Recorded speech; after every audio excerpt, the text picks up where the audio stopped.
De Strasbourg et d'ailleurs, les résidents étrangers ont la parole.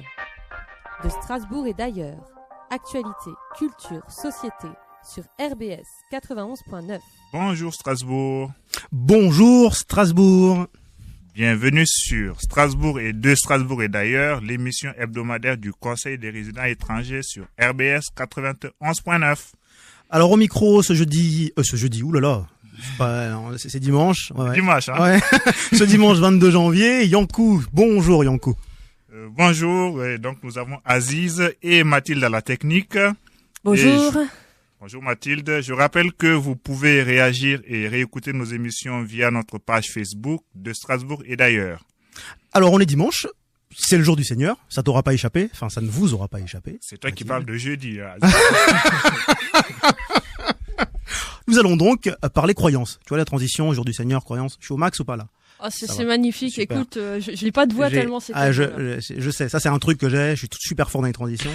Alors, va se suivre la croyance. Alors, moi je définirais la croyance comme étant un processus un peu mental expérimenté par une personne pour adhérer à une thèse ou une hypothèse de façon qu'elle les considère comme vérité et ce indépendamment des faits ou thèses qui seraient infirmant ou confirmant cette hypothèse.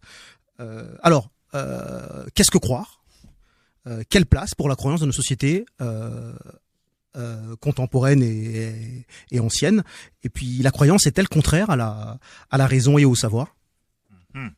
Autant de questions auxquelles nous essaierons de répondre aujourd'hui. Dans l'heure qui suit, nous recevrons tout d'abord Eric qui va nous lire une chronique sur la croyance. Et dans la première partie de l'émission, nous recevrons le professeur Roger Sommet qui est anthropologue à l'Université de Strasbourg. Et depuis l'Université de Troyes, nous recevrons aussi, la technique le permet, Géraldine Roux qui est philosophe et qui est aussi professeur de... Philosophie. J'allais dire d'anthropologie, mais c'est le premier invité. Mais tout de suite, sans transition, nous accueillons Eric qui va essayer de nous expliquer ce que c'est que croire. Voilà, ben donc on dit souvent que voir c'est croire et rien n'est plus faux en fait. Celui ou celle qui voit, en fait la personne là sait. Et le doute ne lui est plus permis du tout. Sauf à se leurrer et nier l'évidence. Donc voilà, il y a une première limite à ce que c'est que croire. Celui qui croit ou celle qui croit ne sait pas. Cet individu peut avoir la certitude la plus profonde, la plus sincère possible. Il n'y a pas de preuve directe de ce qu'il ou elle avance. Elle a au mieux un faisceau de présomption. Alors on distingue donc du coup le savoir et avoir l'intime conviction de savoir. Okay. Alors vous allez me croire que dans cette chronique je récuse d'un seul coup les grandes religions? Ben non. Moi je crois rien. Voilà, oui. Croyance, croire, non. Mais je ne fais qu'affirmer que le doute est possible et que l'on soit sceptique ou non. D'ailleurs, si je me dis que on peut raisonnablement douter de l'existence d'un Dieu, il m'est tout à fait possible de douter du fait suivant. Il n'y a pas de Dieu. Étant donné que d'un côté ou de l'autre, on n'a aucune preuve. On n'a pas de preuve qu'il existe, on n'a pas de preuve qu'il n'existe pas. Ouais. Donc la personne qui est un peu plus prudente pourra dire j'ai une intime conviction, mais je ne sais pas, en fait. Donc je résume. Jusque-là, on peut être certain d'une croyance, mais tant qu'elle n'est pas prouvée, ce n'est pas un savoir. Et au-delà de la religion, le vrai problème est pour la science elle-même. Parce qu'il y a un paquet de choses qui sont indubitablement prouvées et d'autres qui se questionnent. Par exemple, depuis la Renaissance, une période où les sciences ont pris un essor fulgurant, une des grandes questions est celle de connaître la nature de la lumière. Est-ce que c'est une onde, c'est-à-dire quelque chose comme une vague qui progresse, rebondit sur les obstacles et fait réagir nos yeux? Ou est-ce que c'est un corpuscule, c'est-à-dire quelque chose comme tout plein de petites balles qui rebondissent sur les obstacles et feront réagir nos yeux? Et là, franchement, là, je me disais qu'aujourd'hui, là, je me disais qu'aujourd'hui, c'est le quart d'heure, on va chauffer nos neurones, quoi, aujourd'hui, là. Oui, à peu près. Ok, ça roule. Donc, chaque défenseur de chaque camp y a l'aide de ses propres arguments, avec des preuves scientifiques qui sont toutes valables. Mais maintenant, on sait, vous allez me dire, en fait, on sait que c'est le photon qui fait la lumière et que du coup, le photon, c'est une balle, un peu comme une balle, c'est une particule. Ben non, on sait toujours pas. En fait, les physiciens, ils pensent que le photon, c'est à la fois une onde et une particule, parce qu'il réagit comme si c'était une onde et comme si c'était une particule. Du coup, ils s'arrangent un peu de tout ça, ils se disent que c'est à la fois les deux, et puis tant que ça marche, ça va bien. On se pose plus trop la question de ce que c'est, de ce qu'on peut en faire. Et du coup, la seule chose qui nous intéresse vraiment, c'est comment la lumière réagit, comment on peut la contrôler. Du coup, ça nous fait des lampes de poche, les écrans d'ordinateur d'iPhone, des lasers et des choses comme ça qu'on peut utiliser. Donc je dirais que même pour la science, de toute façon, cet aveu d'ignorance est plutôt positif, plutôt que négatif. D'accord. Vaut mieux vraiment admettre qu'on sait pas plutôt que de dire une bêtise et de faire croire à tout le monde que c'est vrai. Donc en gros, depuis tout à l'heure, on t'a posé la question qu'est-ce que croire? En fait, on sait pas. Si croire c'est ça, croire c'est ne pas savoir. C'est ça en fait. Mais du coup ça nous évite des bêtises du genre du genre un peu ce qui a pu se passer à l'an 140 après l'an 0. C'est un truc du genre dis papa pourquoi le soleil se lève tous les matins? Et du coup la réponse est parce que le soleil c'est une grosse boule de lumière et de chaleur, enfin boule de feu oui si tu veux, et qu'il tourne autour de la Terre. Allez, finis ton bol de céréales, on va être en retard à l'école. Et du coup, je pense que si Ptolémée avait un peu réfléchi à ce qu'il disait et répondu autre chose, il y aurait peut-être moins de personnes qui se seraient fait cramer sur un bûcher. En disant, mais il y a un problème quelque part. S'il avait répondu un truc, je suis désolé, j'en sais rien, on va peut-être regarder dans les ouvrages d'Ératosthène, il y aura une réponse. Et ça aurait peut-être calmé un peu les choses. En fait, au passage, Ératosthène, en fait, c'est un scientifique du 3e siècle avant l'an 0. Ouais. Qui pensait que la Terre était ronde, qu'elle tournait sur elle-même, et pour le prouver, il a calculé la circonférence de la Terre et l'angle de l'axe de rotation. Mais il est super avant-gardiste, lui, parce qu'on en entend pas parler, parce que pendant très longtemps, on a cru que la Terre était plate. Pendant très longtemps, on a fait croire que certaines personnes ont fait croire que la Terre était plate, mais à l'époque du Moyen-Âge, grosso modo, on pensait qu'elle était ronde. D'accord. Pour la plupart des trucs. Après, c'est juste des histoires, des espèces de fantasmes qu'on a mis au Moyen-Âge pour dire que c'était des ignorants. Okay. Mais Ératosthène avait déjà calculé la circonférence de la Terre et s'était trompé d'1% quand même. Ah ouais. Au 3e siècle, et juste en utilisant des règles et des compas, enfin des outils de ce genre. Hein. Ok. Ouais. Mais bon, du coup, au fur et à mesure, comme il n'y avait pas d'image à montrer de la Terre qui était ronde, ben tout le monde a pu en douter, puis tout le monde en a pensé un peu ce qu'il voulait, quoi. Et pour la petite histoire, à l'heure actuelle, il y a toujours encore des gens qui pensent que la Terre était plate, et que la NASA a falsifié les photos de l'espace. Hein? Vous habitent où? Ah ben vous avez juste besoin de faire un tour sur les sites des créationnistes. Ça j'imagine c'est les gens des théories du complot et les Illuminati et tout. C'est surtout les créationnistes. La théorie du complot à la limite que la Terre soit ronde ou plate, c'est pas un problème pour eux. S'en foutent un peu. Donc du coup, on peut se demander est-ce que le doute c'est le pire ennemi des croyances? En fait, j'en suis pas sûr. C'est des certitudes sûrement, parce que les certitudes, quand on est sûr et certain d'une chose, mais qu'on se trompe, ça peut être néfaste. Mais des croyances, je suis pas sûr. Parce que quand moi je dis je crois que, je parle aussi facilement d'un doute que j'émets sur une opinion que d'une croyance. Je crois que. Effectivement, ouais. Du coup, c'est une bonne chose parce que pour nous, c'est le meilleur moyen de nous battre contre les préjugés de tout genre et de toutes les personnes pour les confronter à la réalité. Je ne donnerai pas d'exemple sur les préjugés que certains Français ont sur les étrangers, mais si j'entends encore quelqu'un qui dit que ce sont tous des fainéants, qui viennent pour profiter des allocations, je lui tire les oreilles et le ramène, histoire de lui montrer qu'au moins au CRE, il y a des étrangers qui travaillent et bénévolement avec ça. En tout cas, je vais avoir du boulot. Hein. On risque d'avoir des questions.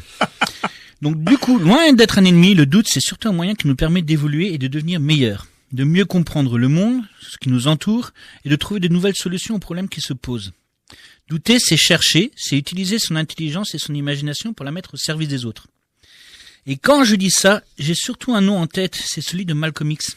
Ouais. Parce que c'est une chose que j'admire chez ce bonhomme-là, c'est que c'est un homme de vraie conviction.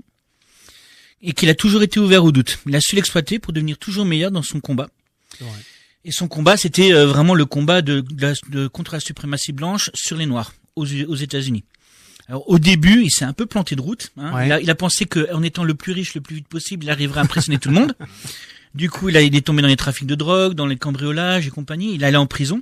Et en prison, il a rencontré des gens qui menaient le même combat, mais de façon différente. Ouais. Le mouvement des Black Muslims. C'est ça. Du coup, il les a écoutés, il les a entendus, il s'est dit peut-être que c'est peut-être une meilleure solution. Il s'est converti, il a continué avec eux. Il a soutenu les discours des Black Muslims. Bon, c'était souvent un discours où tous les blancs étaient mis dans le même sac, c'était tous des racistes et tous des salauds.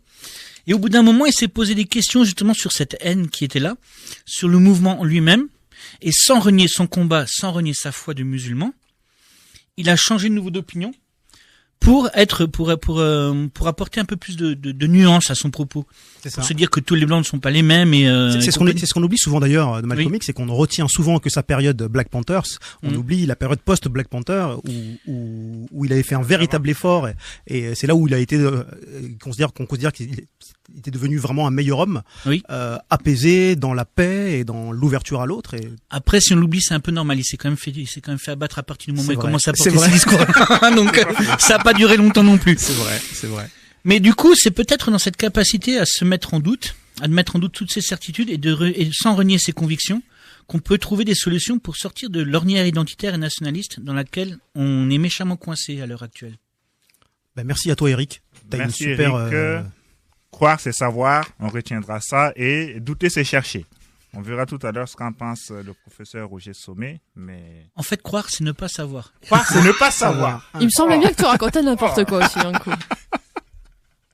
Je crois qu'il a eu une lumière, là. Je crois que c'est, il a vu la Vierge ou un truc. Aziz.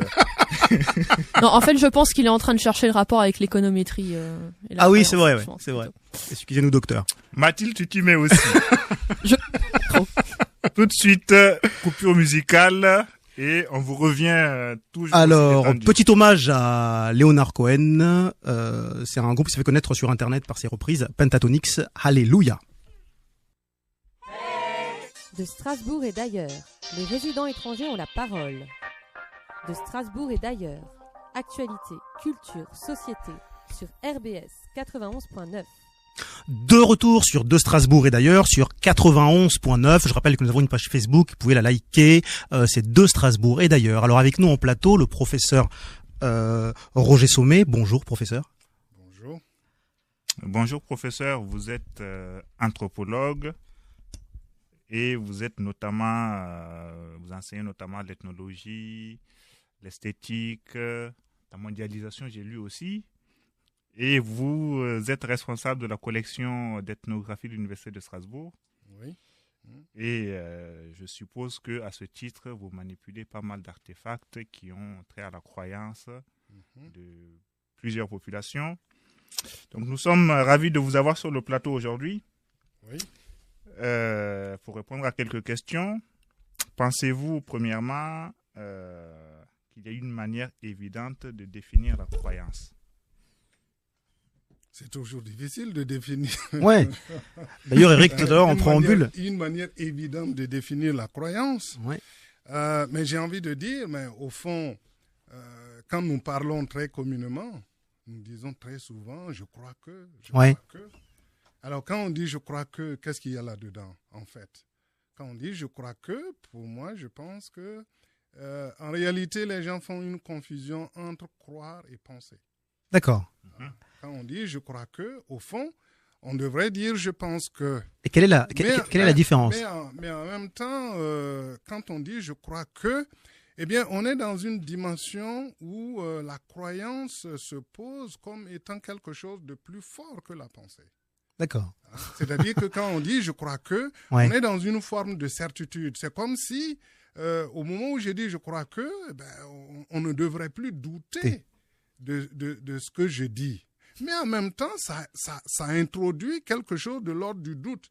Et c'est parce qu'on sent qu'il y a quelque chose de l'ordre du doute, c'est parce qu'on n'est pas tout à fait certain qu'on dit qu'on croit que, et au fond, on attire l'attention de l'interlocuteur pour lui dire, écoute, ce que je suis en train d'énoncer est quelque chose de tout à fait profond. Il faut y accorder de l'importance.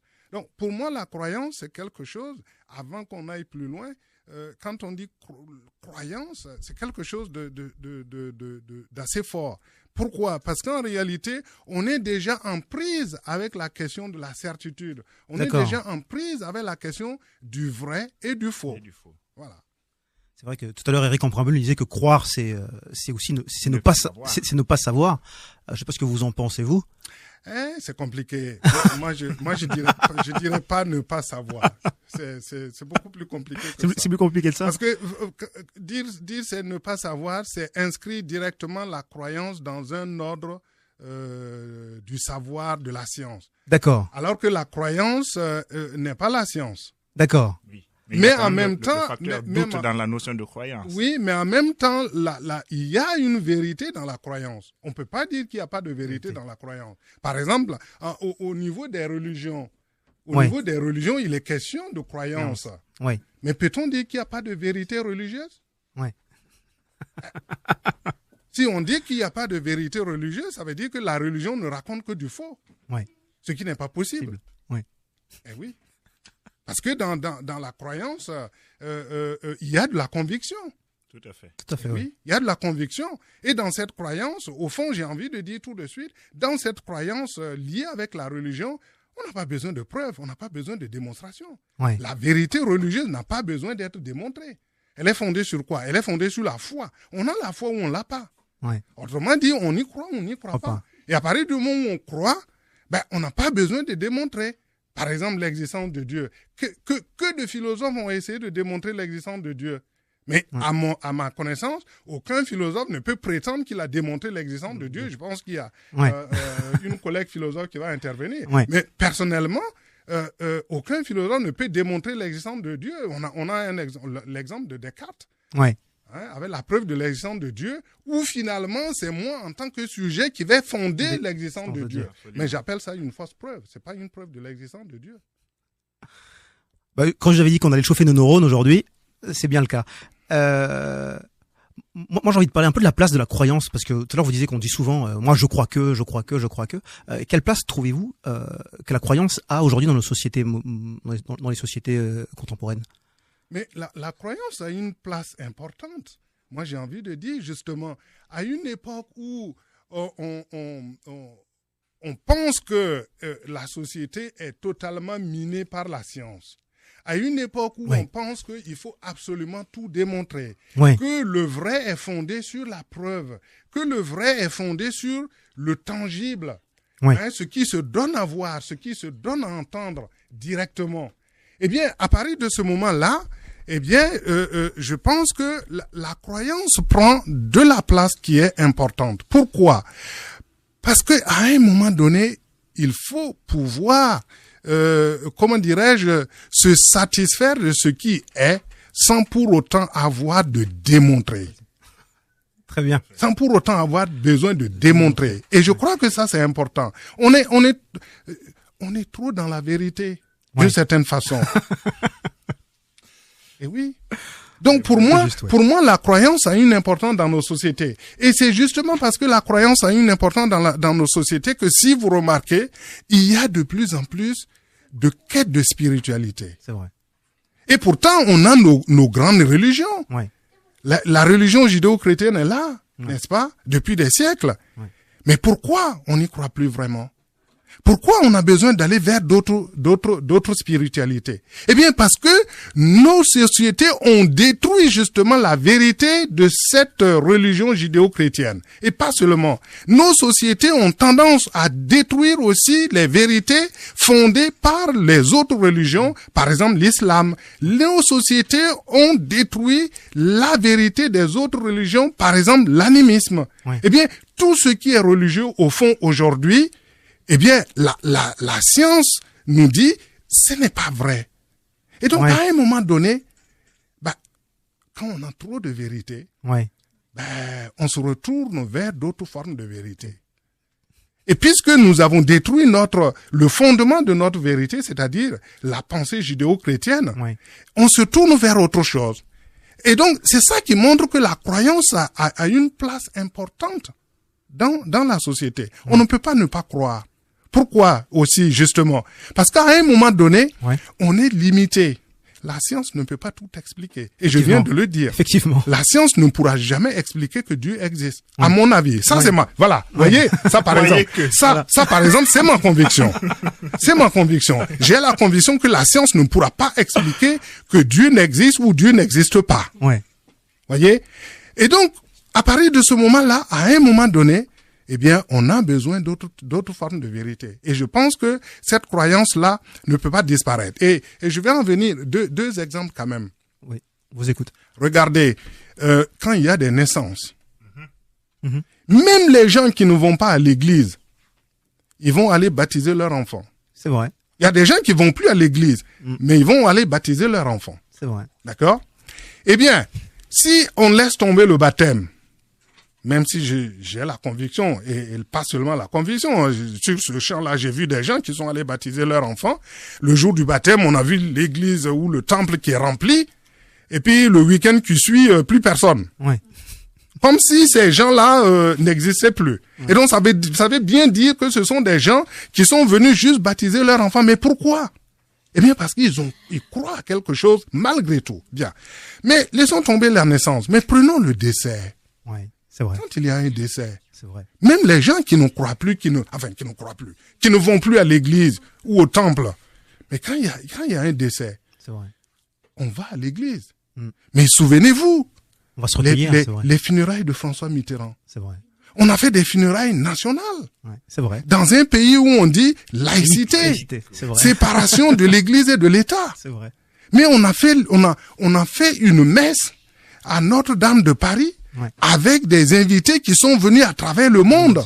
Ouais, Mais François Mitterrand lui-même, c'est vrai. qu'est-ce qu'il avait dit quand il a fait son discours? Il a dit, là où je serai avec vous, quelque chose de ce genre. Ouais, avec les forces. Je crois aux forces de aux l'esprit. forces de l'esprit, C'est ça. avait-il dit. Ouais. Je crois aux forces de l'esprit. Là où je serai avec vous, vous serez avec moi, quelque chose de cette nature-là. Ouais. Mais pourquoi? Eh bien, parce que on est à la fin. Ouais. Et quand on est à cette fin-là, eh bien, la seule chose qui nous reste, justement, c'est de croire.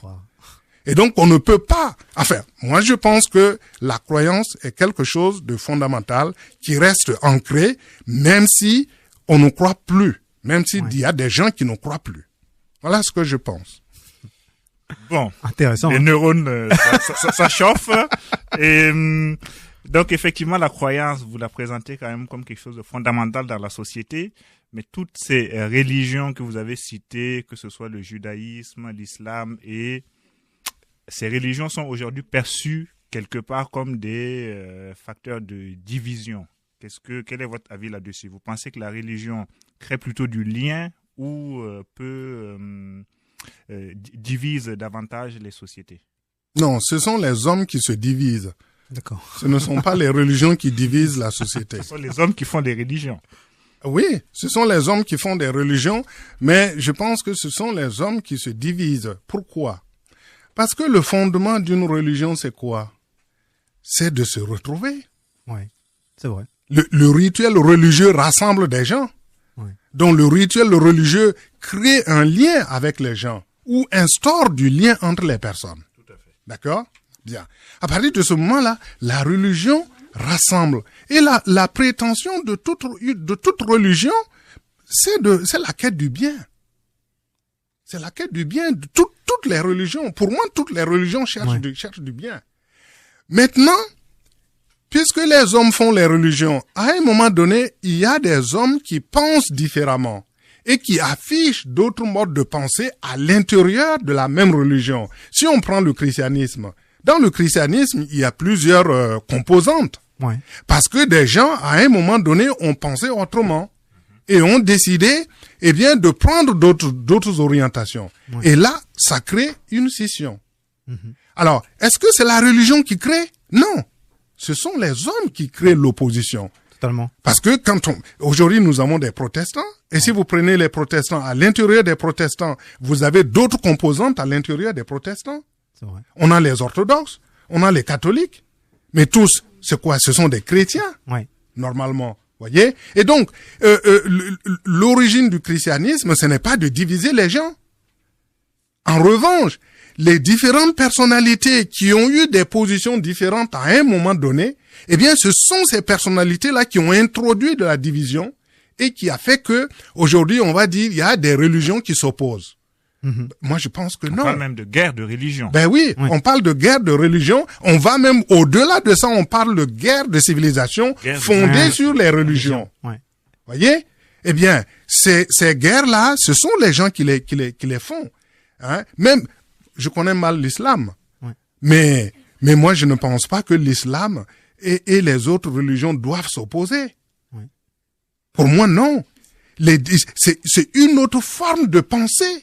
Totalement. Hein? Et les gens qui connaissent bien l'islam, ben, ils ne s'opposent pas à Jésus. Au contraire. Eh oui. Au contraire. Les vrais musulmans, enfin les vrais musulmans, Ouais. les musulmans disons cultivés, C'est vrai. voilà, C'est vrai. qui connaissent bien, ils ne s'opposent pas à Jésus. Ni à Jésus, ni même à l'héritage Mais voilà. judéo-chrétien tout entier. Ben oui, tout à fait. Jusqu'à Abraham. Ben oui. Et donc pour moi tout ça, c'est encore une opposition de personnes et non pas de religion. Merci. Moi, je pensais au rite. Est-ce que vous pensez que que une croyance apporte forcément donne lieu forcément à rite ou pas? Ou alors il y a des croyances au sens général, je parle. Mais moi je pense que quand on prend les croyances de façon générale apportent toujours du rite. Ouais. Et oui, mais écoutez, je n'ai pas un exemple qui me vient en tête, mais Ouais. si vous vous levez le matin et vous allez vous laver le visage avant de manger, par exemple, d'accord? Ouais. Pourquoi vous faites ça? Si vous faites ça tous les jours, Ouais. par exemple, en faisant ça tous les jours, c'est un rite. Rite. Ouais, c'est vrai. Voyez? Mais si vous faites ça, pourquoi vous faites ça? C'est parce que vous avez la conviction que ça vous procure quelque chose. C'est vrai. Ou peut-être simplement parce que c'est pratique. Ou simplement parce que c'est pratique. Et pourquoi ce serait pratique? Quelle est la finalité de cette pratique? De voir plus clair. Ah ben voilà, voyez, de voir plus clair.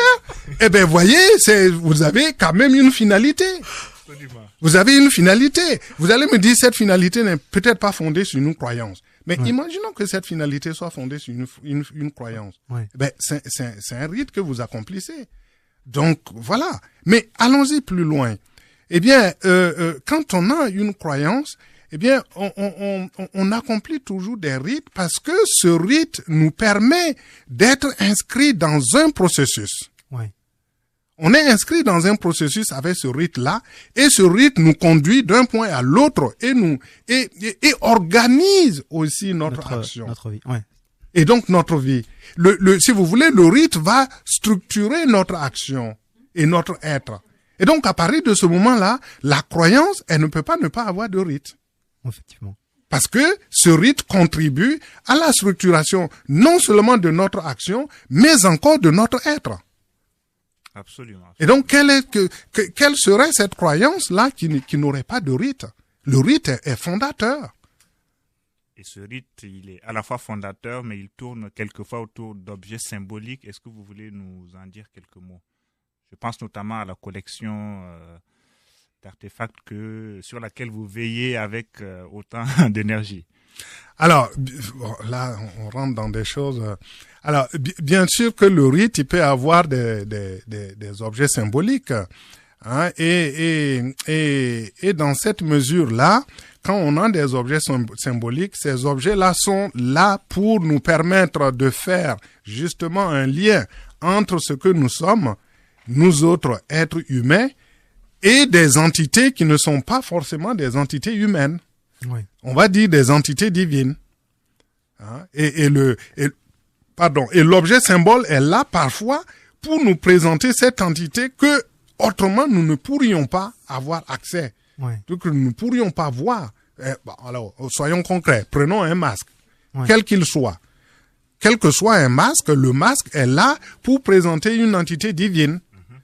Hein? Et lorsque le masque danse, eh bien, le masque danse au milieu de nous. Au fond, c'est le rituel par lequel, en fait, le Dieu se présente en nous sous une forme animale, par exemple. Ouais. Voyez?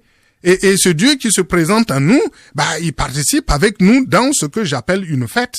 Voyez? Et dans cette fête-là, eh bien, nous sommes réunis. Hommes et Dieu sont réunis. Et cette fête est la fête des hommes et la fête des dieux. Voyez? Et là, en ce moment-là, apparaît effectivement un symbole. Et dans ce symbole, d'ailleurs, parfois, nous sommes pris dans ce symbole parfois. Ouais. Voyez? Si vous prenez le porteur du masque, ce porteur du masque, quand il est sous le masque, si c'est vous, vous n'êtes plus vous. Vous n'êtes plus vous. Hein, vous êtes un Dieu dansant. Et si après la danse, je vous dis, Monsieur Diasso, c'est vous qui dansez, vous allez me dire, ah non. Justement, vous voyez là, par exemple, si vous croyez véritablement, jamais vous allez m'accorder que c'est vous qui étiez sous le masque. Jamais de la vie. Même si vous avez des éléments probants que je peux identifier comme étant vous, vous allez nier. Mais je dis nier, mais en fait, c'est pas nier. Vous n'étiez pas Dieu, vous n'étiez pas homme. Vous étiez le Dieu sous le masque. Tout à fait. Voilà. Dans ce cas-là, est-ce qu'on peut... à vous écouter depuis tout à l'heure, j'ai l'impression que finalement, il n'y a pas de société sans croyance, ni sans mythe. Quelque part. Ah ben non, c'est impossible. Une société sans croyance. C'est fondateur Mais vous savez, bon, on n'a pas fait le lien, mais pour moi, la science commence avec la croyance. D'accord. Eh oui, pour moi, la science commence avec la croyance. D'accord. La croyance, c'est la science non encore démontrée ou la science qui ne sera jamais démontrée. D'accord. C'est ça. Effectivement. Voyez, pour moi, c'est ça la croyance. Et donc, comment peut-on avoir une société qui n'est pas de croyance? Comment peut-on avoir une société qui n'est pas de mythe? Et quand je dis que la science commence avec la croyance, je prendrai l'exemple de mythe, des mythes. Mais le mythe, pour moi, c'est l'avant l'histoire. Ouais. Le mythe, c'est ce qui donne un ancrage à l'homme. Pourquoi? Parce que l'homme est pris dans un champ de commencement et de fin. D'accord? Et par conséquent, il faut qu'il donne un commencement à son existence et à ses choses. Oui. C'est pour ça qu'il y a les mythes. Et le mythe n'est pas l'histoire. Mais le mythe est le point de départ de l'histoire. Le mythe, c'est ce qui précède l'histoire. Et en ce moment-là, si vous voulez, le mythe nous permet de donner un ancrage aux choses. Voyez, par exemple, le mythe adamique. Oui. Dans la chrétienté, encore une fois. Ben, c'est l'origine des choses. Oui. On va dire, c'est l'origine du péché, par exemple. Oui. Mais cette origine du péché, si vous voulez, mais c'est en même temps aussi l'origine de la culture, au fond. Et si je laisse de côté le mythe adamique de côté, je prends un exemple africain. On va aller chez les Dagara, par exemple. Il y a un mythe d'origine. D'accord? Et ce mythe d'origine dit que, au départ du monde, le ciel et la terre se touchaient. Ouais. Et les hommes se nourrissaient du ciel. Il suffisait de prendre son morceau de ciel et de consommer. D'accord? Ouais. Ben, jusqu'au jour, pardonnez-moi les femmes, hein, mais c'est encore la photo femme. Jusqu'au jour où... Comme dans le mythe adamique. Ben oui, comme dans le mythe adamique. C'est vrai. Jusqu'au jour où une vieille femme qui prend son morceau de ciel, au lieu de le consommer cru comme tel, eh bien, elle dit, moi, je vais le cuire. Il pose une marmite sur le feu, la marmite est chaude, il met son morceau de ciel dedans, et bien, le morceau de ciel qui est chauffé s'envole et emporte la voûte céleste loin des hommes. Ouais. Et à partir de ce moment-là, eh bien, les hommes doivent déployer de l'effort pour pouvoir se nourrir. Et là commence l'apparition de la culture, parce que vont intervenir les génies de la brousse avec un chasseur à qui le génie de la brousse va apprendre l'initiation, l'agriculture, l'élevage, etc., etc. Mais désormais, pour se nourrir, il faut déployer de l'effort, comme dans le mythe adamique. Totalement. Tu affronteras dans la douleur et tu gagneras ton pain à la sueur de ton front, dit le mythe adamique. Voyez? Mais ça c'est pas encore l'histoire.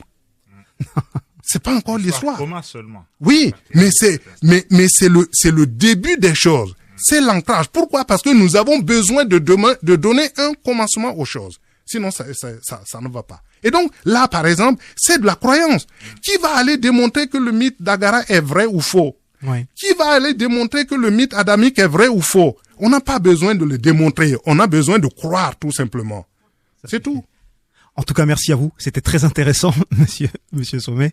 Merci d'avoir été avec nous. Bien.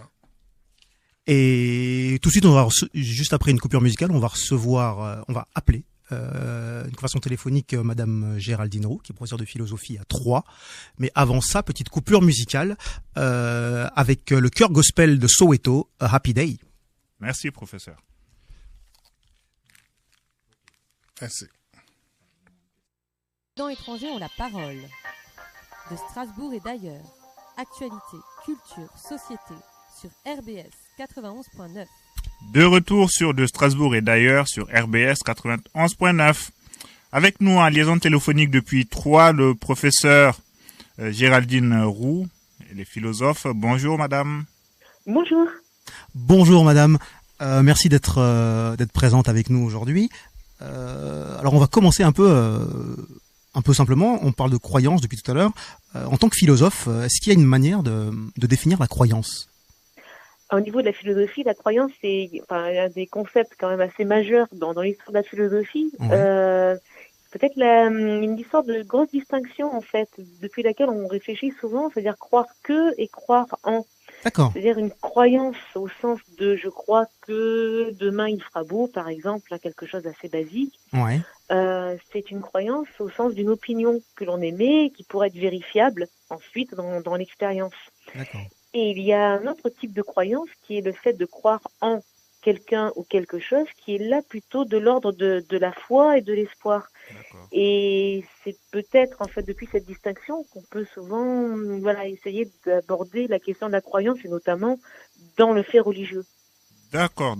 Et la croyance s'oppose dans ce cas au savoir ? Alors justement, en fait, souvent on oppose effectivement la croyance et le savoir, c'est-à-dire qu'on croit quelque chose quand on n'a aucune certitude.